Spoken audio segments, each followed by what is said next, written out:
সমস্ত শুকরিয়া সেই মহান রব্বুল আলামিনের, যিনি বছরের সর্বশ্রেষ্ঠ মাসে সর্বশ্রেষ্ঠ দিনে এবং শ্রেষ্ঠতম সময়ে আমাদেরকে শ্রেষ্ঠতম স্থান দিয়েছেন, শ্রেষ্ঠ উম্মত হিসেবে, শ্রেষ্ঠ নবীর শ্রেষ্ঠ উম্মত হিসেবে আমাদেরকে সম্মানিত করেছেন। যে মহান রব্বুল আলামিন তার পেয়ারা হাবিব সাল্লাল্লাহু আলাইহি ওয়াসাল্লামকে এই মাসেই পৃথিবীতে প্রেরণ করেছেন, সেই মহান মনিবের দরবারে শুকরিয়া আদায় করে আবার বলি আলহামদুলিল্লাহ।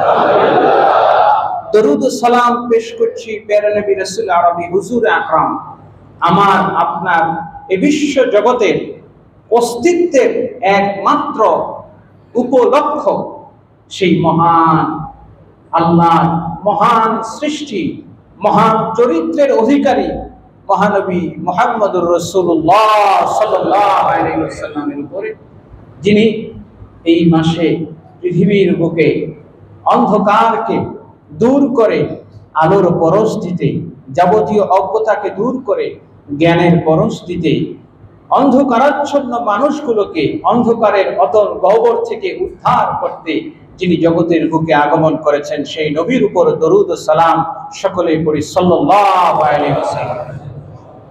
সম্মানিত সুধী, যে মাসটিতে আমরা অবস্থান করছি এই মাসটির নাম হলো রবিউল আউয়াল। বলেন সুবহানাল্লাহ। এই মাসের নামের মধ্যে একটা প্রশান্তি, একটা রহমত, একটা নিয়ামত, একটি বরকত রয়েছে। রবি শব্দ এর শাব্দিক অর্থ হলো বসন্ত। রবি মানে কি? বসন্ত।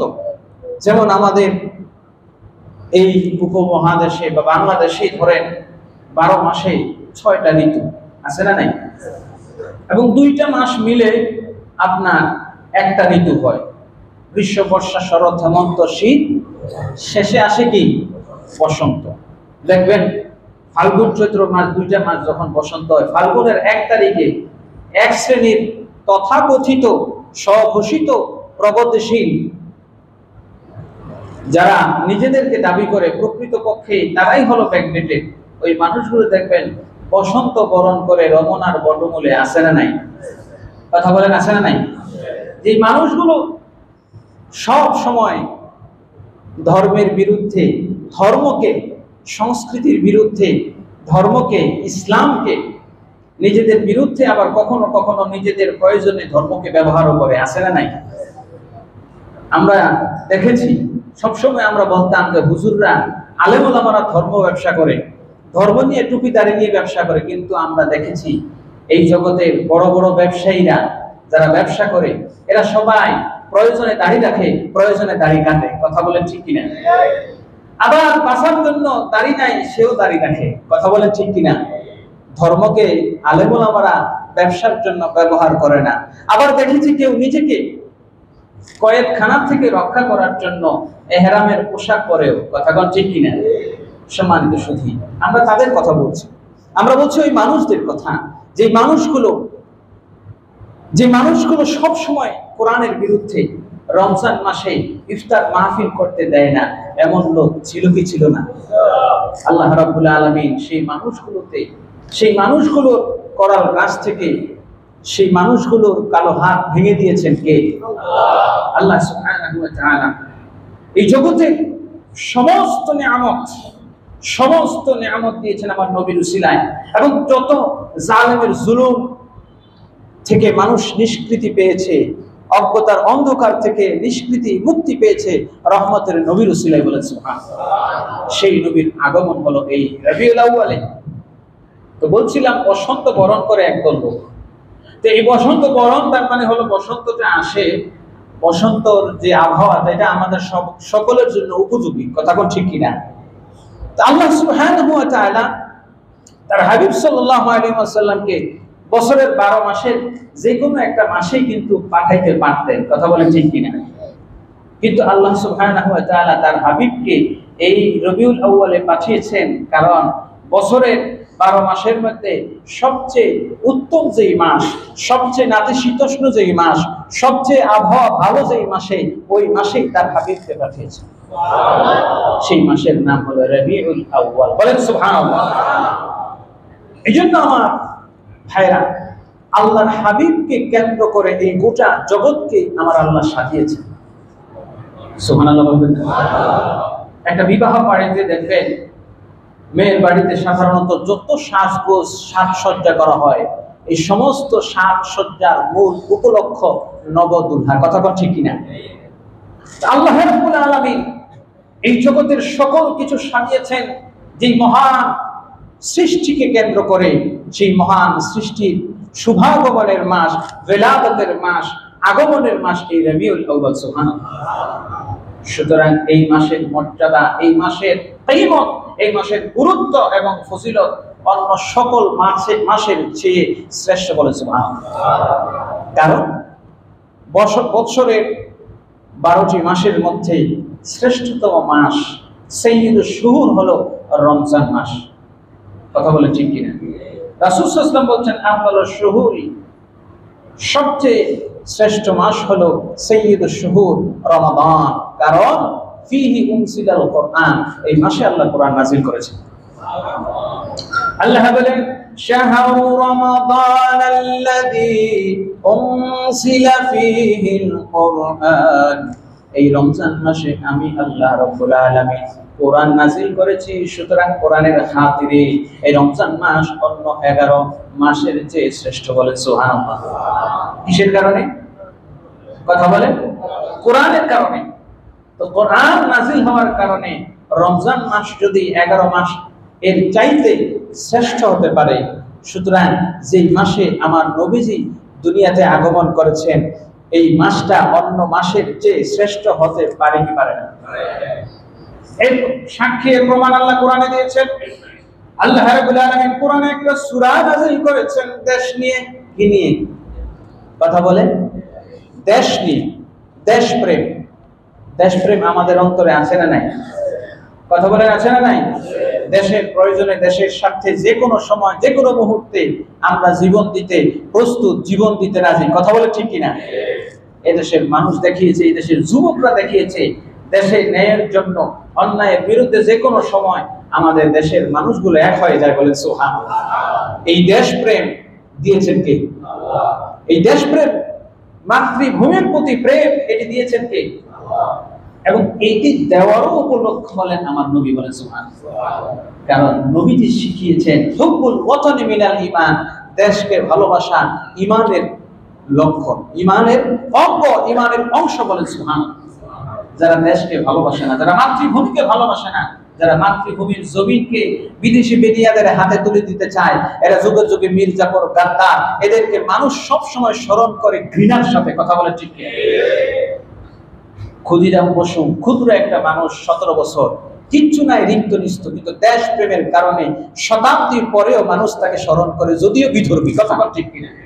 আর যদিও মুসলমান নামধারী, কিন্তু মীর জাফর আলী খান তাকে দেশের সাথে গাদ্দারি করার কারণে, দেশকে বিদেশি বহিঃশত্রুর হাতে তুলে দেওয়ার কারণে জীবনভর এই তার নামটাকে, মীর জাফর আলী খানকে ঘৃণার সাথে মানুষ উচ্চারণ করে। কথা বলেন ঠিক কিনা? যুগে যুগে যারাই দেশকে বিদেশি বেনিয়াদের হাতে, বিদেশিদের হাতে তুলে দিতে চেয়েছে, জীবনভর ওই মানুষগুলোকে ঘৃণার ভরে, ঘৃণা সহকারে মানুষ স্মরণ করবে। কথা বলেন ঠিক কিনা? প্যারা হাজিরিন, যেই নবী দেশপ্রেম শিখিয়েছেন, সেই নবীর আগমনের মাসকে রবিউল আউয়াল মাস। সুবহানাল্লাহ বলেন।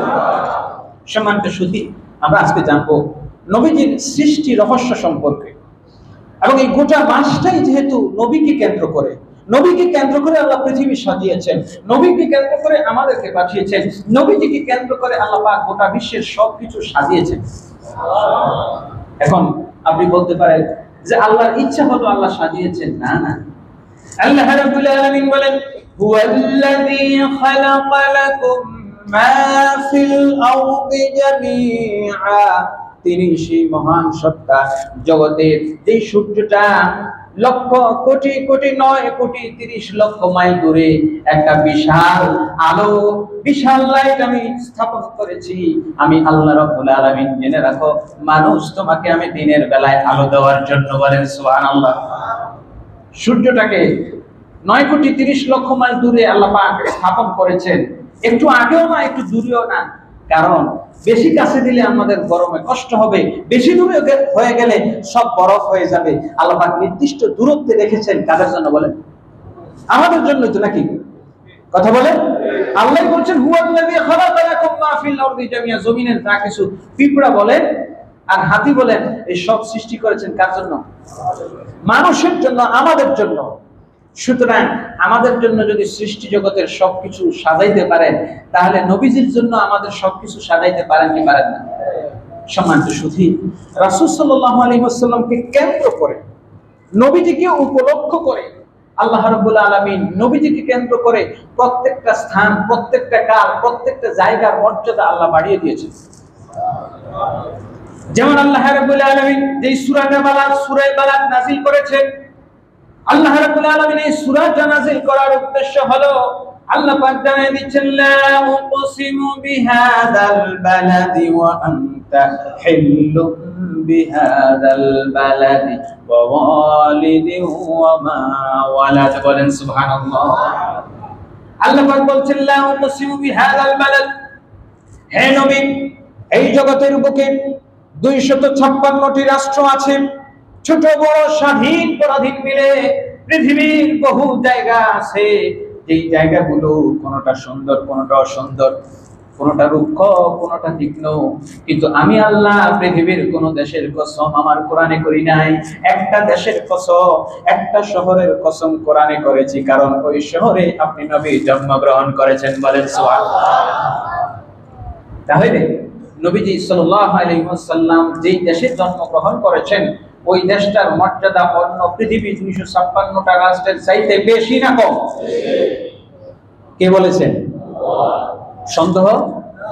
সুতরাং নবীজি যেই জায়গায় জন্মগ্রহণ করেছেন, ওই জায়গা যদি পৃথিবীর 256 রাষ্ট্রের চেয়ে শ্রেষ্ঠ হয়, নবীজি যেই মাসটাতে জন্মগ্রহণ করেছেন সেই মাসটা অন্য মাসের চাইতে শ্রেষ্ঠ হতে পারে কি পারে না? শুধু তাই নয়, পৃথিবীর বহু মানুষ পিতামাতা আছে না নাই?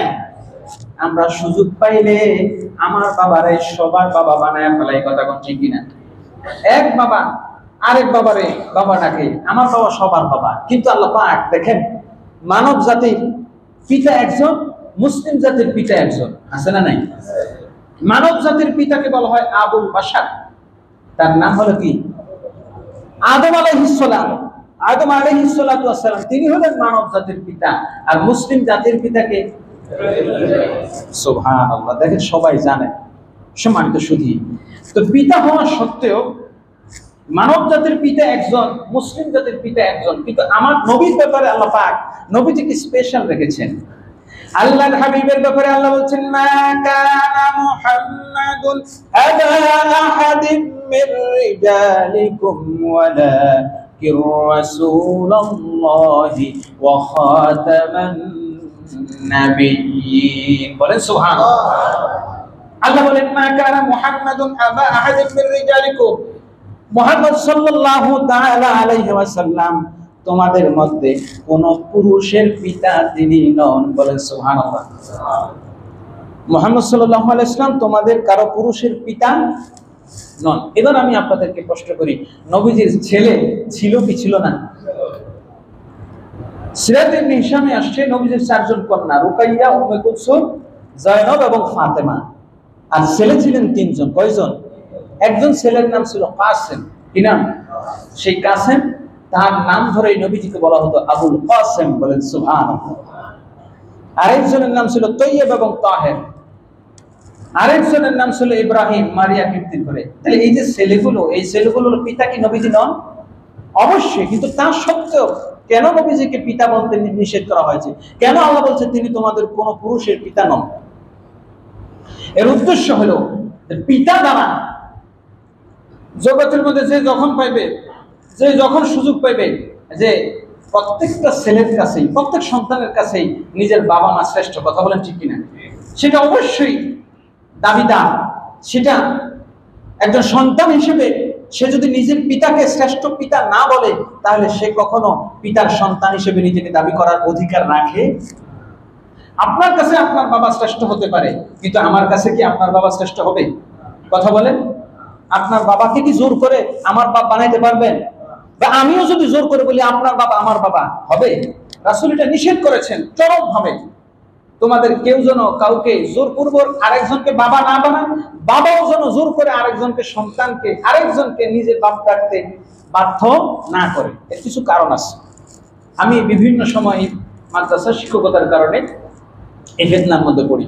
যেমন ধরেন, সংক্ষেপে বিষয়টা যদি প্রসঙ্গ আসে না, যেমন স্বামী স্ত্রীর মধ্যে ডিভোর্স হয়ে গেল, ডিভোর্স হওয়ার পর অনেক সময় অনেক অভিভাবকের সেই জন্ম নিবন্ধন চেঞ্জ করে, যে জন্মদাতা বাবা পরে আরেক জায়গায় বিয়ে হলো, বিয়ে হওয়ার পর আগের যে বাবা আছে সেখান থেকে চলে আসছে।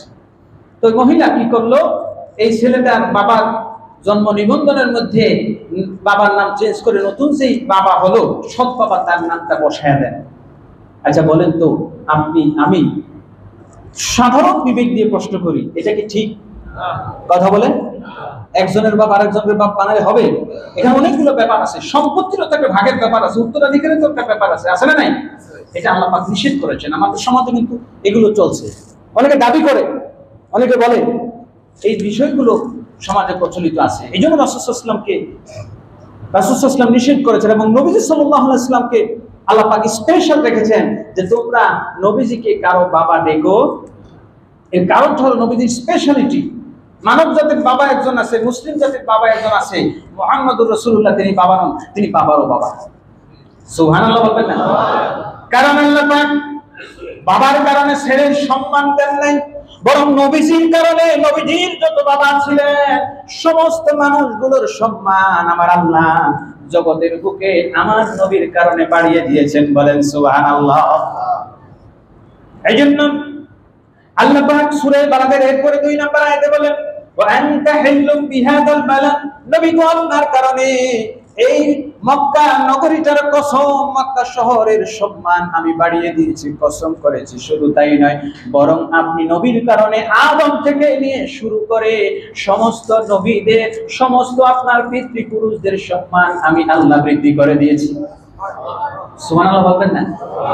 আল্লাহ বলছেন, ওয়া ওয়ালিদিন ওয়া মা ওয়ালাদ, জগতের যত বাবারা আছে সব সন্তানের কাছেই বাবারা শ্রেষ্ঠ, কিন্তু আমার নবীর কারণে নবীর পিতৃপুরুষ যারা ছিলেন সকলে সম্মান পেয়েছেন। বলেন সুবহানাল্লাহ। নবীজির বাবার নাম আব্দুল্লাহ। কি নাম? নবীজি মুহাম্মদুর রাসূলুল্লাহ, তার বাবার নাম আব্দুল্লাহ, তার বাবার নাম আব্দুল মুত্তালিব, তার বাবার নাম আব্দুল মানাফ, তার বাবার নাম হাশিম, তার বাবার নাম আব্দুল মানাফ, তার বাবার নাম মুগীরা, তার বাবার নাম কুসাই, তার বাবার নাম হলো কিলাব, তার বাবার নাম হলো কুররা। এভাবে যাইতে যাইতে আল্লাহ রাব্বুল আলামিন রাসূল সাল্লাল্লাহু আলাইহি ওয়াসাল্লামের পিতৃপুরুষ, তার বাবার নাম ছিল কাব, তার বাবার নাম লুয়াই, তার বাবার নাম গালিব, তার পিতার নাম হুফাইল, তার পিতার নাম মালিক ইবনে নজর, তার পিতার নাম কিনানা, তার পিতার নাম খুজাইমা, তার পিতার নাম মুদরিকা। এভাবে যেতে যেতে নবীজির বাবার নাম নূহ আলাইহিস সালাতু ওয়াস সালাম পর্যন্ত পৌঁছেছে। বলেন সুবহানাল্লাহ। এভাবে আল্লাহ রাব্বুল আলামিন নবীজির পিতার নামগুলো এভাবে সংরক্ষণ করে রেখেছেন। শুধু তাই নয়, তার পিতার নাম ইলিয়াস, তার পিতার নাম মুজার, তার পিতার নাম নিজার, তার পিতার নাম মাআজ। এভাবে আল্লাহ রাব্বুল আলামিন আদনান থেকে শুরু করে, রূদ থেকে শুরু করে, মুকাওয়ানিদ থেকে শুরু করে, নাহর ইবনে তায়রা থেকে শুরু করে, ইসমাঈল, ইসমাঈল থেকে ইব্রাহিম, ইব্রাহিম থেকে তারেক। বলেন সুবহানাল্লাহ। এভাবে যেতে যেতে আদম আলাইহিস সালামের ছেলে শীস পর্যন্ত, শীসের পিতা আদম আলাইহিস সালাম। বলেন সুবহানাল্লাহ।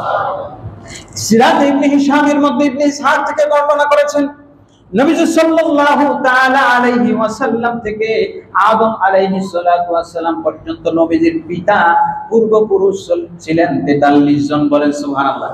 কতজন? এই 43 জনের নাম জগতের বুকে আজ পর্যন্ত ইতিহাসের গ্রন্থে লিখিত রয়েছে। সুবহানাল্লাহ। এখানে এমন কেউ কি আছেন দাদার নাম বলতে পারবেন? বলেন তো, 2-1 হাত তোলেন। আছেন? পারবো না। আমি, কে আছেন দাদার নাম? 2-1 আছেন। তার দাদার নাম আলহামদুলিল্লাহ, মাশাআল্লাহ, অনেকে স্মরণ রেখেছেন। এটি প্রয়োজন, এটি প্রয়োজন। কেন না আমরা ভুলে যাই আপনি যে বাড়িটা ব্যবহার করছেন, আপনি যার বংশে এসেছেন তার পূর্বপুরুষদের নামটা একটু মনে রাখার দরকার আছে না নাই?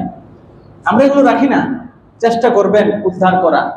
অনেকে দাদার নামই জানি না, কারণ তাদের বংশে আপনি এসেছেন।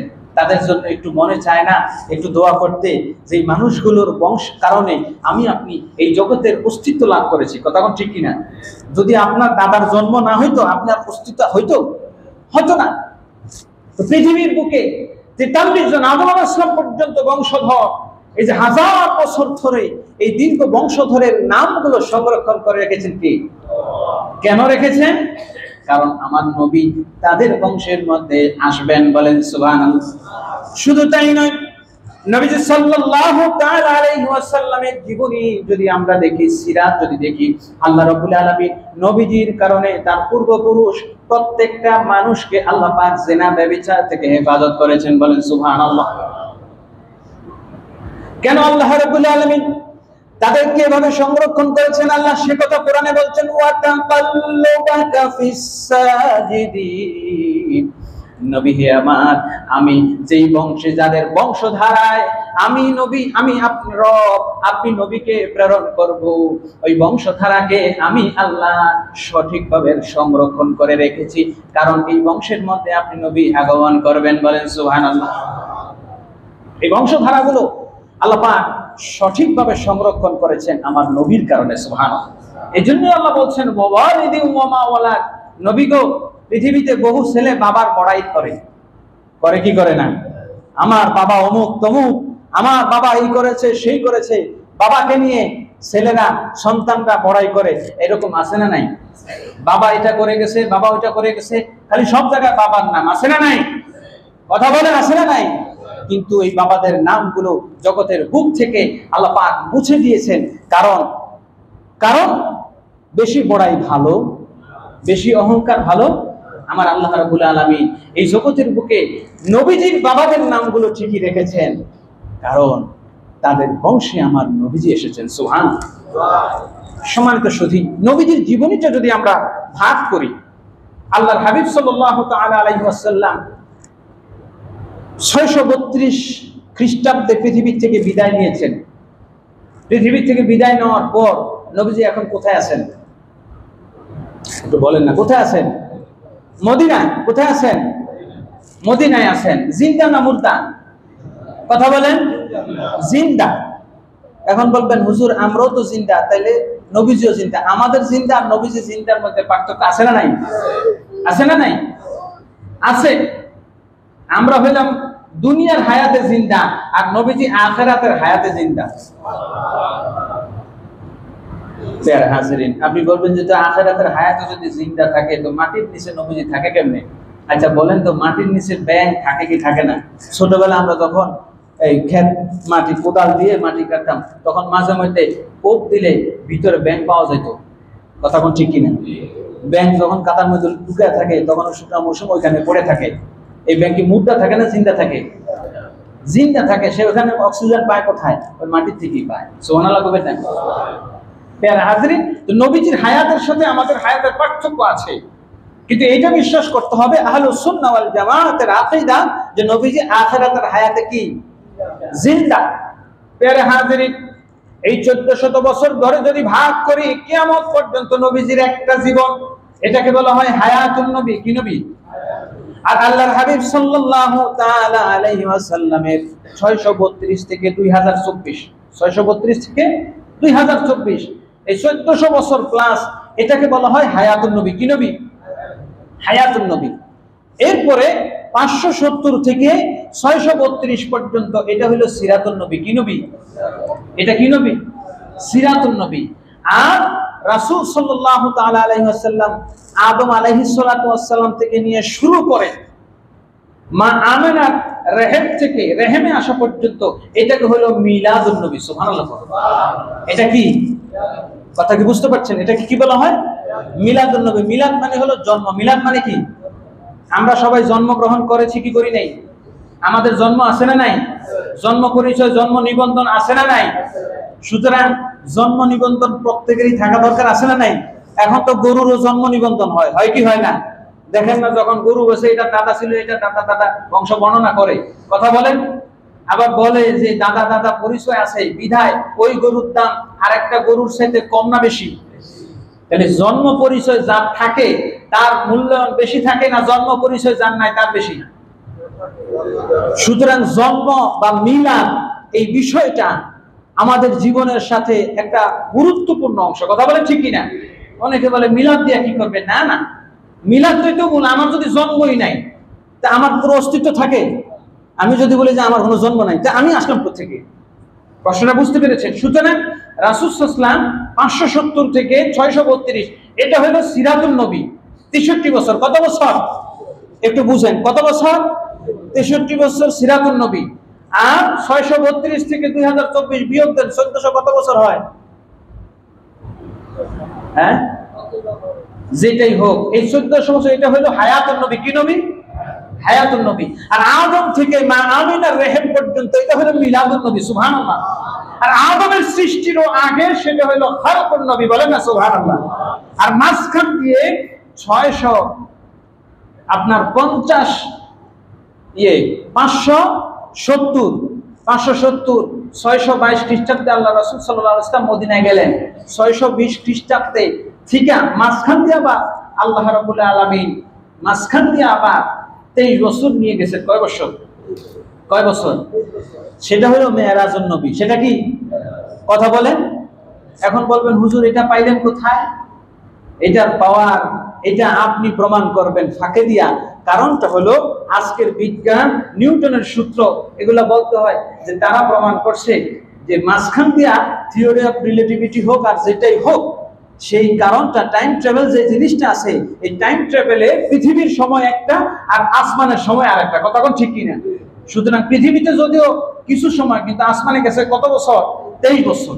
কথা বুঝছেন? এই 23 বছর হলো মেরাজুন নবী। আদম থেকে আমেনা পর্যন্ত মিলাদুন নবী। আর আদমের সৃষ্টির আগে সেটা হলো খালকুন নবী। সুবহানাল্লাহ। সুতরাং আমরা এই বিষয়গুলো ধারাবাহিক স্টেপ বাই স্টেপ আমরা আলোচনা করব। এখন আমরা আজকে খালকুন নবী শুনবো, তারপরে শুনবো মিলাদুন নবী, তারপরে সিরাতুন নবী, তারপরে কি? বুঝতে পেরেছেন? কোনো ইশকাল আছে? সুতরাং মিলাদ নিয়ে কোনো ইশকাল নাই, কারণ মিলাদের আলোচনাটা কি অনেক লম্বা, অনেক লম্বা দীর্ঘ। পেয়ারা হাজিরিন, আমরা প্রথমেই আসি খালকুন নবী নিয়ে, যে নবীজির সৃষ্টি জানার দরকার আছে না নাই? কারণ নবীজিকে উদ্দেশ্য করে আমাদের সকলের সৃষ্টি। আল্লাহ পাক বলেন লাউলা কালামা খালাকুল আফলাক, নবী হে আপনাকে যদি সৃষ্টি না করতাম কিছু সৃষ্টি করতাম। দরুদ শরীফ পড়ুন সাল্লাল্লাহু। এমন একটা বিষয়ে আলোচনা করব যেই সময়টাতে কোনো কিছু ছিল, কলমে ছিল না, বইও ছিল না, খাতাও ছিল না। একটা হাদিস নিয়ে আমরা আলোচনা করব, মুসান্নাফে আব্দুর রাজ্জাক। সেখানে জাবের রাদিয়াল্লাহু তাআলা আনহু আল্লাহ রাসূল সাল্লাল্লাহু আলাইহি ওয়াসাল্লামকে প্রশ্ন করছেন, ইয়া রাসূলুল্লাহ, জাবির রাদিয়াল্লাহু তাআলা আনহু قال ইয়া রাসূলুল্লাহ আখবিরনি আম্মা খালাকাল্লাহু আউওয়ালাল খালক, হে নবী আপনি আমাকে বলেন আল্লাহ পাক সর্বপ্রথম কি সৃষ্টি করেছেন? বলেন সুবহানাল্লাহ। আল্লাহ সর্বপ্রথম কি সৃষ্টি করেছেন? নবীজি সাল্লাল্লাহু তাআলা আলাইহি ওয়াসাল্লাম জবাব দিলেন, আউয়ালু মা খালাকাল্লাহু নূরা নাবিয়্যি, আল্লাহ পাক সর্বপ্রথম যে জিনিস সৃষ্টি করেছেন, আল্লাহ হলেন খালেক। আল্লাহ কি? খালেক। আর নবী মাখলুক। নবী কি? আল্লাহ স্রষ্টা, নবী সৃষ্টি। সুতরাং খালেক আর মাখলুক কখনো এক হইতে পারে? কিন্তু আল্লাহ সর্বপ্রথম সৃষ্টিটা কি করলেন জানা দরকার আছে না নাই? আমরা অনেক সময় বিতর্ক করি, ডিম আগে না মুরগি আগে, আছে না নাই? কথা বলেন, ডিম আগে না মুরগি আগে? ডিম আগে। তো ডিম আগে যদি হয় তো ডিমটা যে পারলো এটা পারছে, তাহলে মুরগিটা আগে হয়। ডিম আগে যদি হয় তো ডিমের তা তো পাশে একটা মুরগি, কথা কোন ঠিক কিনা? যাই হোক, এটা নিয়ে বিতর্ক যদিও থাকে, এটা একটা সমাধানে যায়। ডিম যদি আগে বলেন, তার আগে তো অবশ্যই একটা মুরগি ছিল। আল্লাহ রাব্বুল আলামিন দেখেন, সন্তান আগে সৃষ্টি করছেন না বাপরে আগে সৃষ্টি করছেন? আদম কি তো আগে? তা আমরা ছেলেরা আগে হয়েছি না বাপে আগে হয়েছে? বাবা আগে। সুতরাং মুরগি আগে। সমাধান পেয়েছেন? আর কোনো বিতর্ক দরকার নেই, মুরগি আগে। প্রথম তো আল্লাহ একটা মুরগি সৃষ্টি করছেন, তারপরে সে তার পেটের মধ্যে ডিম দিয়েছেন, কথা কোন ঠিক কিনা? তো প্রথম তো আল্লাহ একটা সৃষ্টি করেছেন, সেই সৃষ্টিটা কি প্রথমে তো আল্লাহ একদম একটা জিনিস সৃষ্টি করেছেন, সেই সৃষ্টিটা কি বলেন না কেন? একটু আগে হাদিস বললাম, নবীজির নূর কি সৃষ্টি করেছেন? নূরে নবী। পৃথিবীর সব সৃষ্টির শুরুতেই প্রথমেই কি সৃষ্টি করেছেন? নূরে নবী, আমার নবীর নূর। বলেন না সুবহানাল্লাহ। আপনাদের কারো সন্দেহ আছে? আছে কোনো? অনেকেই ভাবতে পারেন, হুজুর এটা কই থেকে পাইলেন? আপনি কি ওই জায়গায় ছিলেন?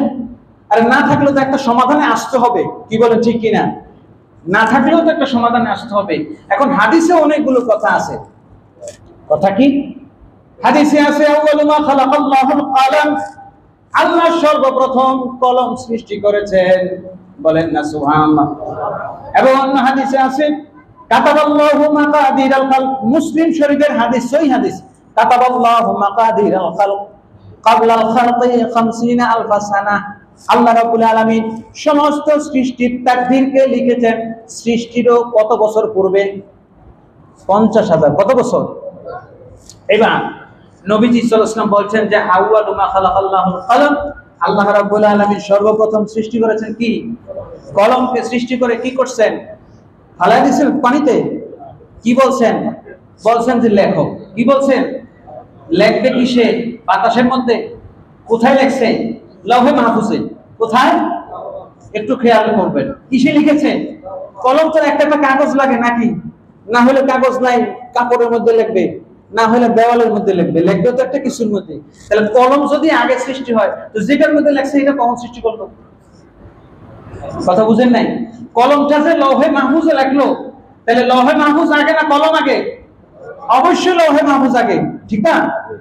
এবার আপনি বললেন যে লৌহে মাহফুজ আগে, তো লৌহে মাহফুজের আগে তো আরো কিছু আছে।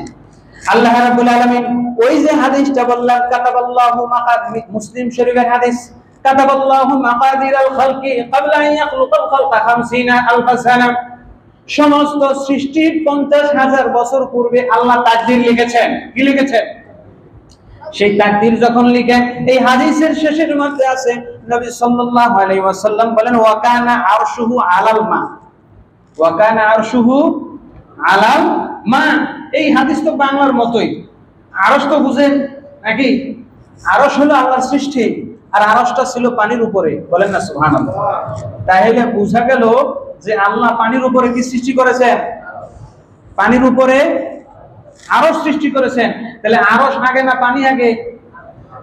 কথা বলেন, বুঝতে পেরেছেন? পেছ লাগছে কি লাগে নাই?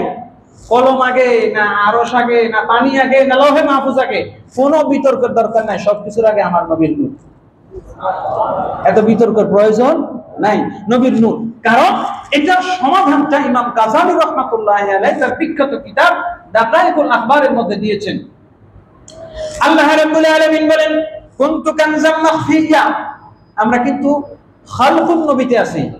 প্রথমে খালকুন নবী, তারপরে মিলাদুন নবী, তারপরে সিরাতুন নবী, তারপরে মেরাজুন নবী, তারপরে হায়াতুন নবী। বুঝতে পেরেছেন? হায়াতুন নবী ১৪০০ বছর, মিলাদুন নবী ৬৩ বছর, মেরাজুন নবী ২৩ বছর, আর আদম থেকে আমেনা পর্যন্ত ৬৫০০০ বছর মিলাদুন নবী। বলেন না সুবহানাল্লাহ। আর আদমের সৃষ্টির ৭০,০০০ কোটি বছর ধরে হলো খালকুন নবী। কত হাজার? এবার সেই হাদিস শুনেন। আল্লাহ রাব্বুল আলামিন নিজে বলেন কুনতু কানজাম মাখফিয়া, আমি ছিলাম গোপন ধনভাণ্ডার। গুপ্ত জিনিস, যে কোনো জিনিস যখন গুপ্ত থাকে ততক্ষণ এটা রহস্য থাকে, কেউ জানে না। কিন্তু যখনই আপনি এটা প্রকাশ করবেন, সকলেরই একটা আগ্রহ থাকবে। কথা বলেন ঠিক কিনা? আপনার পকেটে এইভাবে ধরে রাখছেন বা জামার মধ্যে এইভাবে রাখছেন, কেউ বুঝবে না কি আছে, খালি রাখছেন না কি রাখছেন। সবাই মনে করবেন না জানি কি টাকার বস্তা। যখন খুলে দেখাবেন তখন বুঝবে যে কিছু, এটা কি সাপের বাক্স না টাকার বাক্স। কথা কোন ঠিক কিনা? আল্লাহ রাব্বুল আলামিন বলেন কুনতু কানজাম মাখফিয়া, আমি গোপন ছিলাম। বলেন না সুবহানাল্লাহ। আল্লাহ যে আছেন, আচ্ছা বলুন তো আমরা কি জানতাম? আমরা জানতাম? জানতামই তো না। আল্লাহর পরিচয়টা আমাদেরকে দিয়েছেন নবী। কথা বলেন না কেন? আল্লাহর পরিচয় শিখিয়েছেন কে? না আমাদের আব্বা দাদা? আরে তারাও তো জানতো না। আল্লাহর পরিচয় দিয়েছেন কে? কথা বলেন। আল্লাহ রাব্বুল আলামিন সেই কথা কোরআনের সূরা ইখলাসে বলছেন কুল হুয়াল্লাহু আহাদ, সকলে পড়েন কুল হুয়াল্লাহু আহাদ আল্লাহুস সামাদ লাম ইয়ালিদ ওয়া লাম ইউলাদ ওয়া লাম ইয়াকুল লাহু কুফুয়ান আহাদ। বলেন সুবহানাল্লাহ। আল্লাহ যে একজন আছে, আল্লাহ যে একজন আছে, আল্লাহু আহাদ। আল্লাহ নিজেই আয়েশা কি বলছে, আমি তোমাদের রব, আমি একা, আমি একজন, এই কথা আল্লাহ বলছেন। আল্লাহ প্রথমেই বলছেন কুল। কুল মানে আপনি বলুন। আমাকে বলছে, আপনাকে, পীর সাহেবকে, প্রেসিডেন্টকে, কাকে বলছেন? নবীজিকে বলেছেন যে নবীজি, নবী গো, আমি আপনাকে একটা কাজে, আমার কাজে বানাইছি। বলেন না সুবহানাল্লাহ। আপনি আমার পরিচয়টা একটু জানায় দেন। বলেন না সুবহানাল্লাহ। কারণ আমি যখন প্রথম এখানে আপনাদের এখানে যেদিন জুমা পড়াইতে আসছি, সেদিন আমি কি বলছি, আমি অমুক। কথা বলেন। আমাদের সভাপতি সাহেব পরিচয় করে দিয়েছেন। কথা বলেন ঠিক কিনা? অর্থাৎ আপনি যে কোনো জায়গায় যাবেন, আপনার পরিচয়টা আরেকজন করায় দিবেন, নিজের পরিচয় নিজে হয় করে না। আল্লাহ রাব্বুল আলামিন বলছেন কুনতু কানজাম মাখফিয়া, আমি গোপন ছিলাম। ফাআহবাবতু আন উরাফা, আমি যখন ইচ্ছা করলাম আমাকে একটু পরিচয় করাবো, আমি আমাকে আমার পরিচয় তুলে ধরতে চাই, আমি কিছু বানাইতে চাই, যে সৃষ্টিগুলো, যে মাখলুকগুলো আমাকে চিনবে, আমাকে চিনে চিনে আমার ইবাদত করবে, আমাকে সিজদা করবে। বলেন সুবহানাল্লাহ। সুতরাং আল্লাহ সেই ইরাদা থেকে আল্লাহ বললেন কুনি হাবিবি মুহাম্মাদান। আল্লাহ সঙ্গে সঙ্গে কোন বললেন, আমার হাবিব, আমার প্রিয় একটা সৃষ্টি হয়ে যাও, সঙ্গে সঙ্গে নূরে মুহাম্মাদি হয়ে গেল। আমরা একটা ঘটনা জানি যে জিবরিল আমিনকে আল্লাহ রাসূল সাল্লাল্লাহু আলাইহি ওয়াসাল্লাম প্রশ্ন করেছিলেন যে তোমার বয়স কত। এই হাদিসটা ইমাম ইবনে কাসির রাহমাতুল্লাহি আলাইহি তার আল বিদায়া ওয়ান নিহায়ার মধ্যে উল্লেখ করেছেন। জিবরিল আমিন একটু মুরব্বিয়ানা দেখাইতে গিয়া, মুরব্বি আছে না, কি বলেন আপনারা এখানে তো অনেকেই মুরব্বি আছেন, রব্বা ইউরাব্বি থেকে মুরব্বি, মুরব্বিদেরকে একেবারে অবজ্ঞ করার সুযোগও নেই। মুরব্বিদেরকে মুরব্বি বানাইছেন কে? রব। রব্বা ইউরাব্বি থেকে মুরব্বি, সুতরাং মুরব্বি বলে কাউকে ক্রিটিসাইজ করার সুযোগ। যাই হোক, হযরতে জিবরিল আমিন তিনি বলেছিলেন একটা কথা যে রব্ব ইয়া রাসূলুল্লাহ, আমার বয়স তো আমি কইতে পারবো না, কিন্তু আমি একটা হিসাব আপনাকে দেই, আপনি হিসাব মিলিয়ে নেন আমার বয়স কত। যে আমি একটা নক্ষত্র, আল্লাহ আমাকে যেদিন সৃষ্টি করেছেন, ফারাইতু, আমি দেখেছি কাওকাবান ফি হিজাবিল আরশি, আরশের গায়ের মধ্যে একটা নক্ষত্র আমি দেখেছি। আল্লাহ সৃষ্টির মধ্যে সর্বপ্রথম ওই নক্ষত্রটা দেখেছি। আমি এটা দেখতাম ৭০,০০০ বছর জ্বলে আছে, আবার ৭০,০০০ বছর এটা ডুবে আছে। বলেন সুবহানাল্লাহ। এরকম জ্বলন্ত, অর্থাৎ জ্বলন্ত এবং ডুবন্ত অবস্থায়, জ্বলন্ত অবস্থায় ৭০,০০০ বছর আর ৭০,০০০ বার, আর ডুবন্ত অবস্থায় ৭০,০০০ বার। সুবহানাল্লাহ। কথা বলেন, এটা আমার আপনার মাথায় কত দিন কত ঘন্টা হিসাব করা সম্ভব? রাসূল সাল্লাল্লাহু আলাইহি ওয়াসাল্লাম জিবরিল আমিনকে বললেন, ও ভাই জিবরিল, তুমি তোমার বয়সের হিসাব দিতে না পারলেও হবে কি, আমি একটা তোমার হিসাব দিয়ে দেই। তুমি যে ৭০,০০০ বছর যেই নক্ষত্রটা, যেই তারকাটা তুমি দেখেছো, যে নূরটা তুমি আরশের গায়ে দেখেছো, সিজদা করতে দেখেছো ৭০,০০০ বছর কিয়াম অবস্থায়, ৭০,০০০ সিজদা অবস্থায়, এখন কি তুমি দেখো? বলতেছি ইয়া রাসূলুল্লাহ, আজকে অনেক দিন ধরে দেখি না। ইয়া রাসূলুল্লাহ, নবী সাল্লাল্লাহু আলাইহি ওয়াসাল্লাম জিবরিল আমিনকে বলেন, জিবরিল, আচ্ছা তুমি কি এখন সেটা দেখলে চিনবা? বলেন না সুবহানাল্লাহ। আপনি 20 বছর ধরে একটা ঘড়ি ব্যবহার করছেন, এটা যদি রাস্তা অন্য কোথাও পড়ে থাকে আপনি চিনবেন কিনা? চিনবেন কিনা? আপনার ব্যবহার 5 বছর ধরে একটা টুপি ব্যবহার করেছেন, এটা যদি কোথাও পড়ে থাকে চিনবেন কিনা? জিবরিল আমিন বলতেছেন, ইয়া রাসূলুল্লাহ, আপনি বলেন কি যে এই জিনিসটা ৭০,০০০ বার দেখছি, এটাকে ভুলতে পারি? আল্লাহ রাসূল সাল্লাল্লাহু আলাইহি ওয়াসাল্লাম বললেন, যদি চিনে থাকো তাহলে তোমাকে একটা জিনিস দেখাই, আমার পেছনে আসো, আমার পেছনে দেখো। জিবরিল আমিন বলতেছেন, ওয়াল্লাহি, ওই রবের কসম যেই রব আমাকে সৃষ্টি করেছেন, ওয়াল্লাহি, ওই রবের কসম যেই রব আমাকে সৃষ্টি করেছেন। নবীজির মোহরে নবুয়ত দেখে বললেন, ইয়া রাসূলুল্লাহ, ইয়া হাবিবাল্লাহ, আমি যে নূরটা ৭০,০০০ বার দেখেছি, সেই নূরটাই হলো আপনি। আর জোরে বলেন সুবহানাল্লাহ। তাহলে আমার নবী আগে না অন্য কিছু আগে? আমার নবীর আগে অন্য কিছু নাই। প্যারা হাজরিন, আল্লাহর হাবিব সাল্লাল্লাহু তাআলা আলাইহি ওয়াসাল্লাম বলেন, আল্লাহ রাব্বুল আলামিন বললেন, কুনি হাবিবি মুহাম্মদ, আমার এমন একটা সৃষ্টি করতে চাই যে সৃষ্টিটা আমি আল্লাহর প্রশংসা করবে। সুবহানাল্লাহ বলবেন না? আল্লাহ রাব্বুল আলামিন আল্লাহ রাব্বুল আলামিন নিজের প্রশংসা পাওয়ার জন্য, নিজের গুণ কীর্তন শোনার জন্য, নিজের প্রশংসা শোনার জন্য এমন একটা সৃষ্টি আল্লাহ সৃষ্টি করেছেন, যে সৃষ্টিটার নাম হলো আহমদ। আসমানে যে সৃষ্টিটার নাম হলো জমিনে মুহাম্মদ, আসমানে আহমদ হলো ওই সৃষ্টিটা। সৃষ্টি করার পর থেকে আল্লাহ রাব্বুল আলামিনের এত বেশি প্রশংসা করেছে, জগতের কোনো মানুষ তার মতো এত বেশি প্রশংসা আল্লাহর করতে পারে নাই। বলেন সুবহানাল্লাহ। আহমদ শব্দটি ইংরেজি সুপারলেটিভ ডিগ্রি, ইসমে তাফজিলের সিগা, অধিক প্রশংসাকারী। আল্লাহকে নবীজির মতো প্রশংসা সৃষ্টির কেউ করতে পারেও না, পারবেও না। এই জন্য নবীর নাম কি বলেন না? আহমদ, অধিক প্রশংসাকারী। সময় চলে যাচ্ছে, এই আহমদ নামটা কোথায়? কথা বলেন। কারণ এই যে প্রশংসা, সেটা কি জমিনে বসে করেছেন না আসমানে করেছেন? আসমানে করেছেন। সুতরাং তিনি যেহেতু আল্লাহর প্রশংসা সবচেয়ে বেশি করেছেন, কে?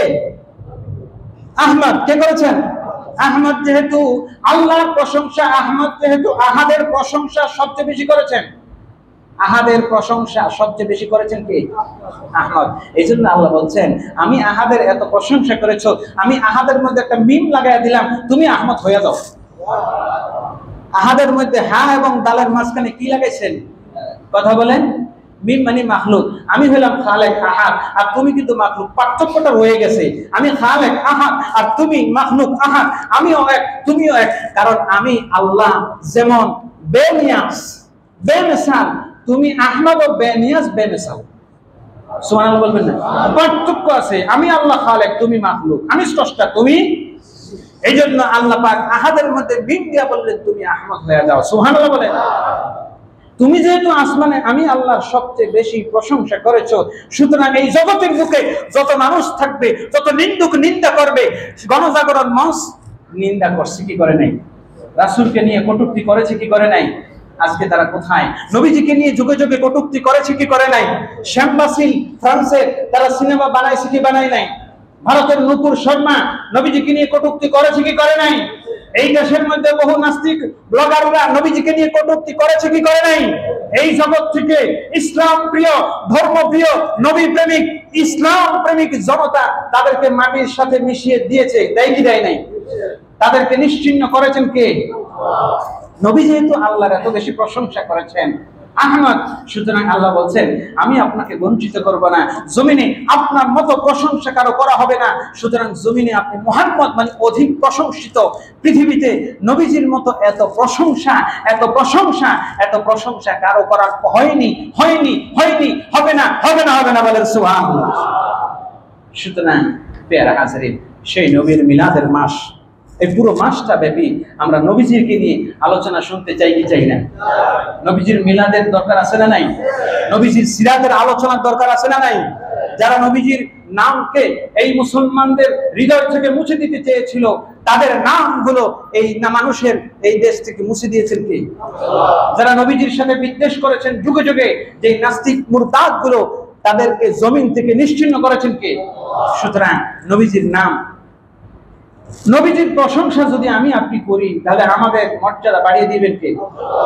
নবীজি যেহেতু আল্লাহ প্রশংসা করে মুহাম্মদ হয়েছেন, আহমদ যেহেতু মুহাম্মদ হয়েছেন, আমরাও নবীজির প্রশংসা করলে খুশি হবেন কে? সুতরাং ইনশাআল্লাহ এই মসজিদের একটা ঐতিহ্য আছে, মসজিদ কমিটি বরাবরের মতোই এই রবিউল আউয়াল মাস আসলে মিলাদুন নবী, সিরাতুন নবী আলোচনা আয়োজন করে থাকে, মাহফিল করে থাকে। ইনশাআল্লাহ আগামী 16 তারিখ, হ্যাঁ 12 রবিউল আউয়াল রাতে ইনশাআল্লাহ এই মসজিদে নবীজির সিরাত বিষয়ক আলোচনা হোক, চাই কি চাই না? আমরা আলোচনা অংশগ্রহণ করতে চাই কি চাই না? কারা কারা থাকবে আল্লাহ কবুল করুন, বলে আমিন।